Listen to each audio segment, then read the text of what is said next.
हाय सांग मैंने समस्त की नमस्कार। आज तो रविवार चलते देखा आम घरे कौन कौन चली कार्तिक मास तो स्टार्ट हो गला।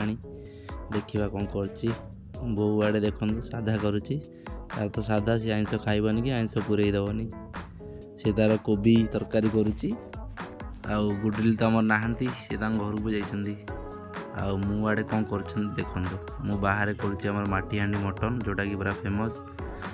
मटन तो हुए कि माटी हांडी मटनटा घरे कर आज फास्ट टाइम कली किंतु फास्ट टाइम कर देखते केमती यहाँ मो बारियाड़े मु रोसई करी जोटा कि घर भितर तो बो मना कर रोसैया करने कि आइंस खाइबार अच्छी मैंने बाहर करार अच्छी। यहाँ आम बारियाड़े देखते केते गछ सब लगी पूरा आज पागटा भी बहुत भल अच्छी सहित गरम गरम मटन कलर देखुथे केमती माटी हांडी मटनटा बहुत कलरफुल देखा पूरा मटन झोलटा देखो केते कलरफुल देखा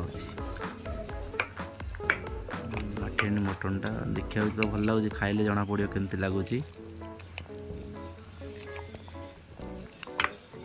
मटन भी हो आसला प्रोसेस तो मु शूट कर नी पछरे गली मन पड़ा यूट्यूब करदे।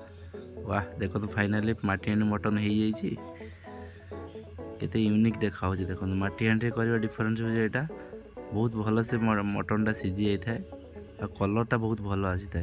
देखो केते बढ़िया देखा।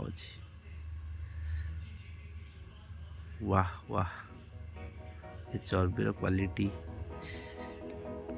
पूरा यूनिक देखा। आसन जो खाइबा मु तो बसिले आम बाहर बसी खाऊ जोटा घरे तो खाइबुनी कार्तिक मासरे बाहर एमती आइंस कले बाहर खाइबा को पड़ो खाइबा टेस्ट करवा देखा केमती लगुच। झोलटा बढ़िया है कलर जिन देखा खाइबा को बढ़िया लगुच। माटी हांडी मटन फास्ट टाइम हो वाह बहुत भल लगुच टेस्ट भी होती। आपण मैंने भी करी खातु माटी हांडी मटन आम जीतू ना दांत ही दौर